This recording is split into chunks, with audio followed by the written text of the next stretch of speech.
بسم اللہ الرحمن الرحیم۔ عزیز طلبہ، السلام علیکم ورحمۃ اللہ وبرکاتہ۔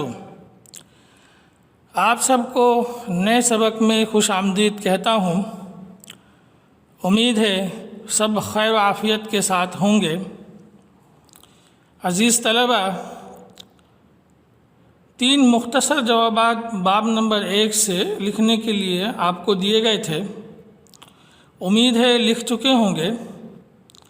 اب آپ انہیں یاد بھی کر لیں تاکہ یہ جوابات امتحان کی تیاری کا حصہ بن جائیں۔ عزیز طلبہ، وقت پر کام کرنے کی عادت کو اپنا لیجئے۔ یقیناً اعلیٰ و نمایاں کامیابی آپ اسی صورت میں حاصل کر سکتے ہیں۔ عزیز طلبہ، آج کا سبق ہے پاکستان اسلامی معاشرے کی تشکیل کی طرف ایک قدم۔ آئیے سبق شروع کرتے ہیں۔ عزیز طلبہ، قائد اعظم نے ایک بار فرمایا تھا کہ پاکستان کی بنیاد اسی دن رکھ دی گئی تھی جب پہلا ہندوستانی شخص مشرف با اسلام ہوا تھا۔ اسلام کی تبلیغ کا عمل مسلم صوفیاء کرام نے کیا اور اسلام کی منفرد خصوصیات کو رائج کرنے میں اہم کردار ادا کیا، جس کی وجہ سے ہر دور میں اسلام کی اشاعت کا کام جاری رہا۔ یہ عمل کسی خاص دور یا کسی خاص سیاسی حالات کی حد تک محدود نہیں رہا۔ جب سے برصغیر میں اسلام داخل ہوا، تب سے مسلمانوں اور مسلمانوں کے تاریخی، مذہبی اور معاشرتی رویے میں یکسانیت قائم رہی اور مسلم قومیت پرستی کو ہمیشہ فروغ دینے کی کوشش کی گئی۔ مسلمانوں کی آمد سے جنوبی ایشیا میں زندگی کے ہر میدان میں نمایاں ترقی ہوئی۔ انہوں نے قدیم سیاست اور معاشرے کو بدل کر رکھ دیا اور عدل و انصاف پر مبنی نئے نظام کی بنیاد ڈالی۔ یہی وجہ ہے کہ مسلمان اس پورے برصغیر پر تقریباً 800 سال تک نہایت شان و شوکت کے ساتھ حکومت کرتے رہے۔ مسلمانوں کے زوال پر 1857 عیسوی میں انگریزوں نے جنوبی ایشیا پر اپنا تسلط قائم کر لیا، جس کے نتیجے میں مغربی تہذیب و اقدار کے اثرات پھیلنے لگے۔ انگریزی سامراج نے تقریباً 200 سال تک یہاں کے لوگوں کو پابند سلاسل رکھا۔ غلامی کا یہ تاریک دور ایک بدترین لعنت تھا۔ انگریزوں نے اقتدار چونکہ مسلمانوں سے چھینا تھا، اس لیے لامحالہ وہی سب سے بڑھ کر ظلم و استبداد کا نشانہ بننے لگے۔ انگریزوں نے چونکہ اقتدار مسلمانوں سے چھینا تو اسی بنیاد پر وہ مسلمانوں کو ہی ظلم و ستم کا نشانہ بناتے رہے۔ عزیز طلبہ، ایسے موقع پر اکابرین ملت نے مسلمانوں کو آزادی و حریت کا پیغام دیا اور انگریز آخرکار برصغیر کو خیر بات کہنے پر مجبور ہو گیا۔ اب اس بات کا خدشہ تھا کہ انگریز کے جانے کے بعد کئی ہندو اپنی اکثریت کے بل بوتے پر، آپ کو معلوم ہی ہے کہ ہندوستان میں ہمیشہ سے ہندو اکثریت میں رہے ہیں، اور یہ مسلمانوں کی ہی رواداری اور انسانیت پسندی تھی کہ سینکڑوں سال کی حکومت کے باوجود مسلمان اب بھی ہندوستان میں اقلیت میں تھے اور آج بھی اقلیت میں ہیں۔ چنانچہ طلبہ، مسلمانوں کو خدشہ لاحق تھا، برصغیر کے اس وقت کے مسلمانوں کو خدشہ لاحق تھا کہ انگریزوں کے جانے کے بعد کہیں ہندو اپنی اکثریت کے بل بوتے پر مسلمانوں کو اپنا غلام نہ بنا لیں۔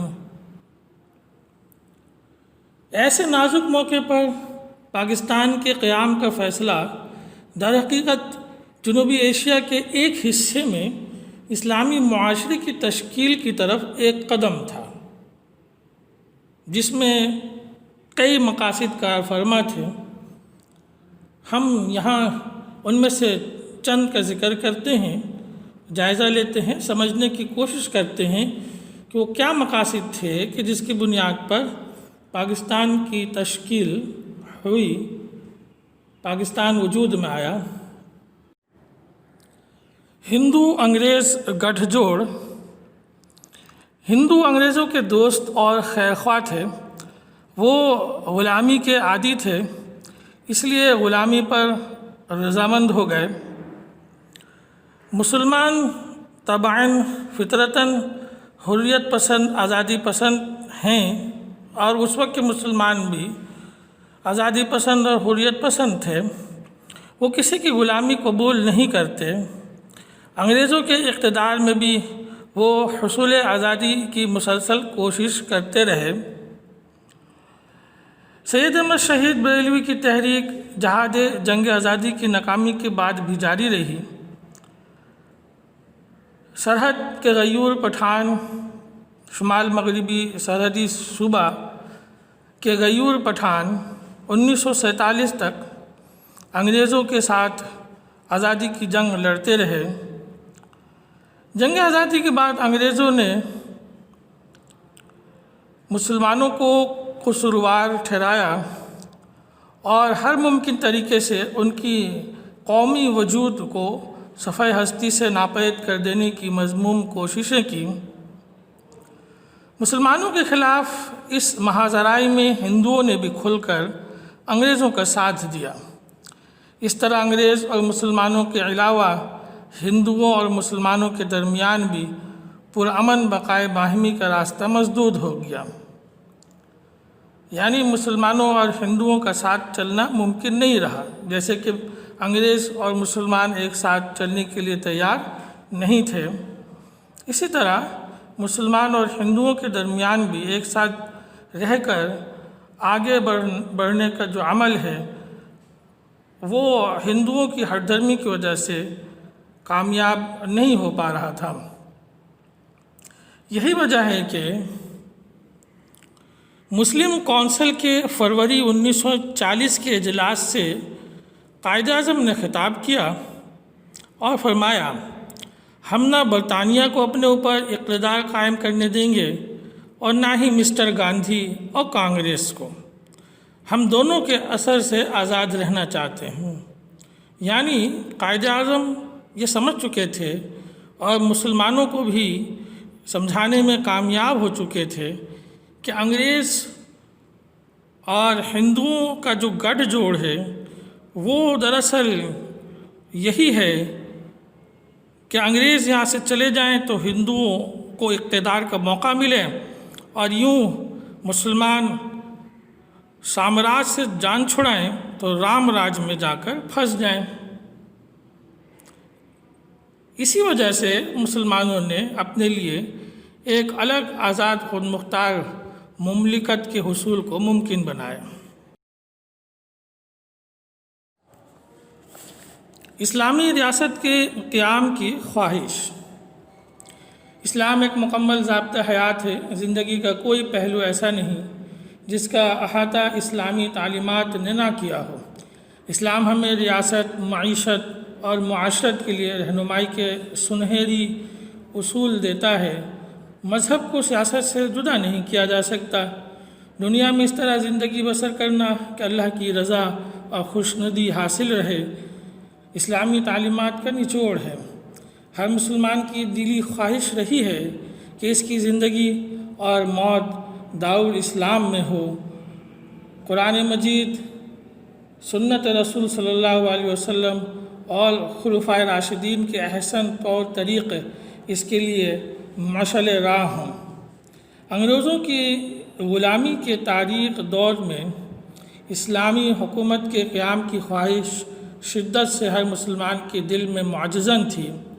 بر صغیر میں انگریزی اقتدار کے قیام کے بعد علماء نے اس علاقے کو دارالحرب قرار دیا، یعنی وہ سرزمین جہاں کفر کی حکومت ہو اور ایمان کو خطرہ ہو، ایسی ریاست کو، ایسی مملکت کو دارالحرب کہا جاتا ہے۔ تحریک خلافت کے دوران تحریک ہجرت ایسے ہی فتوے کا مظہر تھی۔ خود تحریک خلافت کا محرک یہی جذبہ تھا۔ غرض مسلمان اسلامی ریاست کے قیام کی زبردست خواہش رکھتے تھے۔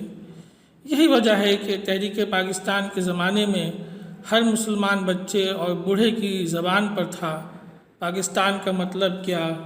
لا الہ الا اللہ۔ ہندوؤں کی غلامی کا خطرہ۔ 19ویں صدی کے آخر میں ہندوؤں نے انگریزوں کی سرپرستی میں انڈین نیشنل کانگریس بنائی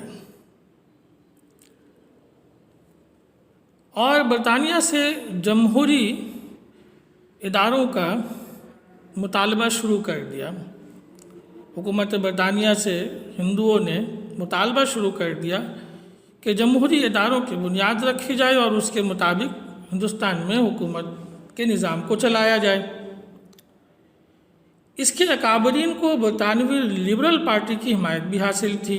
برطانوی لبرل پارٹی جو سیکولرزم کی حامی تھی، national Congress, Indian national Congress کی جو رہنما تھے، وہ اسی پارٹی کے نقش قدم پر چل کے ہندوستان کو بھی سیکولر مملکت بنانا چاہتے تھے اور اس کے لیے ضروری سمجھتے تھے کہ جمہوریت کے نظام کو رائج کیا جائے، اور انگریزوں سے اس کا مطالبہ بھی شروع کر چکے تھے۔ برطانوی طرز کی اکثریتی حکومت کے قیام کا مقصد مسلمانوں کو مستقل طور پر ہندو اکثریت کا غلام بنانا تھا۔ مسلمانوں کے لیے ان ہندوؤں کی حکومت قابل قبول نہ تھی۔ مسلمانوں کے لیے ہندوؤں کی حکومت کسی بھی طور سے قابل قبول نہیں تھی، کیونکہ مسلمان جانتے تھے کہ ہندوؤں کی غلامی میں آنے کا مطلب جہاں ایک طرف ہندو ان سے انتقام لیں گے تو دوسری طرف مذہب پر مکمل عمل کرنے نہیں دیں گے، جو کہ بعد میں آنے والے وقت میں ہم دیکھتے ہیں کہ حالات و واقعات ایسے ہوئے کہ جب ہندوؤں کو حکومت حاصل ہوئی 1937 میں، انڈین نیشنل کانگریس کو کامیابی حاصل ہوئی انتخابات میں اور انہوں نے اپنی حکومت بنائی، کانگریسی حکومت بنائی، تو پھر مسلمانوں سے نہ صرف انتقامی کارروائیاں کی مسلمانوں کے خلاف، بلکہ طرح طرح کی اس طرح کی پابندیاں لگائیں کہ جس کی وجہ سے مسلمان اسلام پر عمل کرنے کے قابل نہ رہے۔ پھر یہ بھی آپ کے خطرہ رہا کہ ہندو مسلمانوں کو غیر ملکی قرار دے کر ملک سے نکالنے کے نعرے بھی لگانے شروع ہو گئے۔ اس لیے مسلمانوں نے اپنے دستوری حقوق کے تحفظ کی جد و جہد شروع کر دی۔ اسی تحریک نے بعد میں پاکستان کے حصول کو اپنا نصب العین قرار دے دیا اور قیام پاکستان کے مقاصد میں یہ بھی ایک مقصد کار فرما رہا کہ کسی بھی صورت سے ہندوؤں کی غلامی سے بچنا ہے۔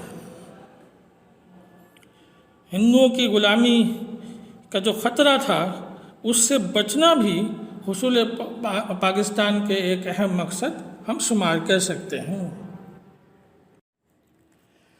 اسلامی ثقافتی اقدار و روایات کا تحفظ۔ ہندوؤں نے 19ویں صدی کے ربع آخر ہی سے یہ کوشش شروع کر دی تھی کہ مسلمانوں کو ان کے ثقافتی ورثے سے محروم کر دیا جائے۔ یعنی ہندوؤں نے 19ویں صدی کے ابتدائی 25 سالوں میں ہی یہ کوشش شروع کر دی تھی کہ مسلمانوں کو ان کے ثقافتی ورثے سے محروم کر دیا جائے۔ اس مقصد کے لیے انگریز پہلا قدم اٹھا چکے تھے، جس نے جدید تعلیم سے، یعنی اس وقت رائج جو تعلیمی نظام ہے اس میں سے فارسی، عربی اور اسلامی تعلیمات خارج کر دی تھی۔ انگریز نے اردو کو دیس نکالا دینے کی بھرپور کوشش کی، بلکہ انگریز اور ہندو دونوں نے مل کر اردو کو دیس نکالا دینے کی بھرپور کوشش کی تاکہ مسلمان ہندی زبان اور دیوناگری رسم الخط سیکھ کر اپنے شاندار ماضی کی روایات سے غافل ہو جائیں۔ عزیز طلبہ، چونکہ اردو عربی رسم الخط میں لکھتے ہیں اور عربی مسلمانوں کی پہچان ہے، اور اسی بنیاد پر انگریز اور ہندوؤں کی کوشش تھی کہ ملک میں اردو زبان رائج نہ ہو سکے، جو کہ بہت تیزی کے ساتھ ہندوستان میں مقبول ہو رہی تھی۔ ان کی خواہش یہ تھی کہ ہندی زبان کو رائج کریں، جو کہ دیوناگری رسم الخط میں لکھتے ہیں۔ اس طرح ایک طرف تو مسلمان اردو سے دور ہو جائیں اور دوسری طرف عربی کی محبت بھی ان کے دلوں سے نکالا جا سکے۔ انہوں نے مسلمانوں کی تاریخ کو مسخ کیا، ان کے مذہب پر تابڑتوڑ حملے کر کے انہیں پیچھے دھکیلنے کی کوشش کی، انہیں مجبور کیا، اور ساری جدوجہد میں انگریزوں نے ان کی پشت پناہی کی۔ تاہم اس کا نتیجہ اس کے برعکس یہ نکلا کہ مسلمانوں نے اپنے ثقافتی ورثے کی تحفظ اور اپنی روایات و مذہب کی حفاظت کے لیے الگ ریاست کا مطالبہ کر دیا۔ سماجی و معاشی ترقی کو یقینی بنانا۔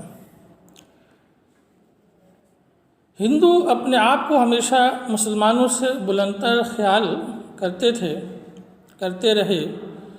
وہ مسلمانوں کو ملیچ، ناپاک قرار دیتے تھے، اس کے ہاتھ لگے کھانے سے انکار کرتے، مسلمانوں کے ساتھ چھو جانے سے بھی برہمن خود کو ناپاک محسوس کرنے لگتے۔ مسلمان کا بچہ اگر ہندو کے باورچی خانے میں داخل ہو جاتا، اسے گائے کے گوبر سے پاک کیا جاتا۔ ان تمام حرکات سے مسلمانوں کو احساس کمتری میں مبتلا کرنے کی کوشش کی گئی، جو اجتماعی دباؤ سے ہندوانہ رسوم سادہ لوح دیہاتی مسلمانوں پر ٹھوسی جاتی تھیں۔ جب مسلمان اپنے مذہب پر غور کرتے، وہ اس نتیجے پر فوراً پہنچ جاتے کہ ہندو رفتہ رفتہ انہیں اپنے اندر جذب کرنا چاہتے ہیں۔ اس لیے اپنے قومی تشخص کو محفوظ رکھنے کی صرف ایک ہی صورت ہے کہ الگ اسلامی ریاست بنائی جائے، ہندوستان میں ایک الگ اسلامی ریاست کے حصول کو ممکن بنایا جائے، تاکہ سماجی معاشرتی تحفظ کو یقینی بنایا جا سکے۔ اسی طرح مسلمانوں کو ختم کرنے کے لیے ہندوؤں کی سازش کا ایک مظہر مسلمانوں کا معاشی بائیکاٹ بھی تھا۔ ہندوؤں نے تجارت کے ہر میدان میں مسلمانوں کو عملاً باہر نکال دیا تھا۔ صرف چمڑے کی تجارت مسلمانوں کے قبضے میں تھی، کیونکہ گائے کا چمڑا خریدنا اور بیچنا ہندوؤں کے مذہب میں حرام تھا۔ صنعت بھی ہندوؤں کے ہر قسم کی صنعتیں ہندوؤں کے قبضے میں تھیں۔ تجارت و صنعت سے مسلمانوں کے اخراج کے لیے گردن توڑ مقابلے کیے جاتے تھے۔ ہندو قیادت ہندو مسلم اتحاد کے نعرے لگا رہی تھی، لیکن ہندو عوام نے مسلمانوں کو معاشی طور پر پیس کر رکھ دیا تھا۔ یہی وجہ ہے عزیز طلبہ، یہی وجہ ہے کہ ایک موقع پر علامہ اقبال نے قائد اعظم کو لکھا تھا کہ مسلمانوں کا روٹی کا مسئلہ بہت سنگین صورتحال اختیار کر چکا ہے، جس کے حل کی یہ صورت ہے کہ مسلمانوں کا علیحدہ وطن ہو، جہاں وہ شریعت کا قانون نافذ کر کے اپنی مشکلات کا مداوع کر سکیں۔ کیوں معاشی اور سماجی تحفظ کو یقینی بنانے کے لیے بھی پاکستان کو قائم کرنا، پاکستان کے حصول کو ممکن بنانا ضروری سمجھا گیا۔ اتحاد عالم اسلام۔ عزیز طلبہ، دنیا کے نقشے پر نظر ڈالنے سے صاف نظر آتا ہے کہ تمام مسلم ممالک زمینی طور پر ایک دوسرے سے باہم منسلک ہیں، جڑے ہوئے ہیں۔ یہ ممالک اگر متحد ہو جائیں تو دنیا کا طاقتور ترین بلاک تشکیل دے سکتے ہیں۔ دشمن بھی اس حقیقت کو خوب پہچانتا تھا، اب بھی ہے۔ اسی لیے وہ قیام پاکستان کی مخالفت میں ایڑی چوٹی کا زور لگاتا رہا۔ چنانچہ قیام پاکستان کے ایک بڑا مقصد دنیا کے مسلمانوں کو متحد کر کے ایک عظیم قوت فراہم کرنا تھا۔ اسلامی کانفرنس کی صورت میں ایسا اتحاد تشکیل پا چکا ہے، بس صرف ضرورت اس بات کی ہے کہ اسے بہت تیزی کے ساتھ متحرک کیا جائے۔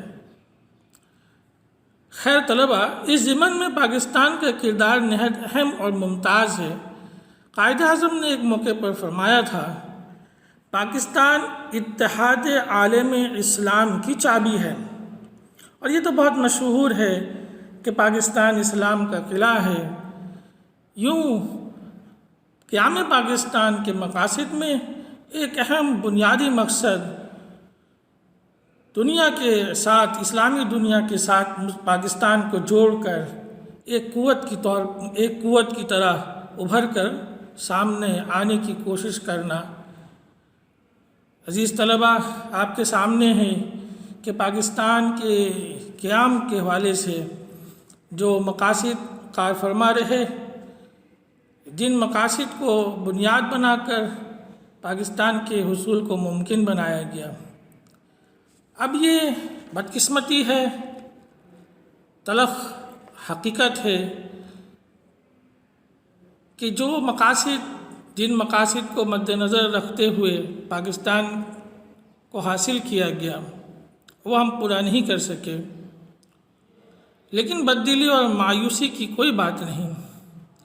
آپ نوجوان نسل سیکھنے اور سمجھنے کی صورت میں خود کو مضبوط اور توانا کریں اور منزل کے حصول کو ممکن بنائیں۔